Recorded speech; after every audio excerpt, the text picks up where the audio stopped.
കണാകുണ മാഷേ. എന്തോ മാഷ? അല്ല, കണാകരൻ മാഷേ എവിടെ പോയി? പാല് മേടിക്കാൻ പോയടാ മോനെ.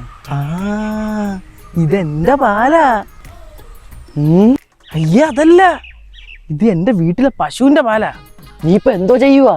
ഞാൻ 10ാം ക്ലാസ് കഴിഞ്ഞ് സയൻസ് എടുത്ത് BC എടുത്ത് MC എടുത്തിട്ട് ഇപ്പൊ മേഴ്സി പശുവിനെ നോക്കുന്നു. പശുവിനെ പരിപാലിക്കുക എന്നൊക്കെ പറഞ്ഞ പുണ്യമായ കാര്യമാ. എന്താ 10 ടേണിംഗ് പോയിന്റ്, +2 ആണ് ടേണിംഗ് പോയിന്റ് എന്ന് പറഞ്ഞിട്ട് ആ സമയത്ത് വളയാതിരിക്കാൻ നിന്റെ അടുത്ത് ആര് പറഞ്ഞു?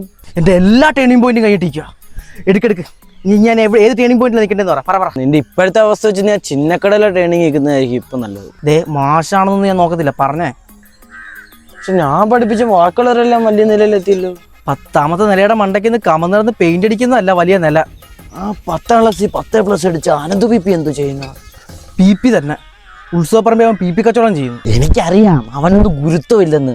A+ ഇട്ട് കാര്യമൊന്നും ഇല്ല, ഗുരുത്വം വേണം, ഗുരുത്വം. അയ്യോ, ഗുരുത്വത്തെ പറ്റിയൊന്നും പറയല്ലേ. താൻ ആ സ്കൂളിൽ വരുന്ന ആ വത്സല ടീച്ചറായിട്ട് സൊല്ലാനല്ലോടോ. ആര് പറഞ്ഞു? ആ വത്സലകുമാരി എന്ന് പറഞ്ഞ ഫേസ്ബുക്കിൽ റിക്വസ്റ്റ് വന്നില്ലേ, അതെൻ്റെ അക്കൗണ്ടായിരുന്നു. ചാട്ടല്ല എൻ്റെ കിടപ്പുണ്ട്. ഇപ്പൊ മോൻ എന്തോ വേണ്ടേ? എനിക്കിപ്പോൾ ജോലി വേണം. തൊലി ഇപ്പം എൻ്റെ കൂടെ കൂടിക്കൂ.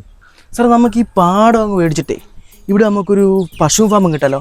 മേഴ്സിയുടെ പശു ഫാം. നല്ല ഐഡിയ. പക്ഷെ മോനെ ചാറ്റ് ഇരിക്കുകയാണ് മോനെ. താൻ എന്നെ ഊമ്പിക്കോടോ. പെര കത്തുമ്പോ വാഴ വെട്ടുന്നോ?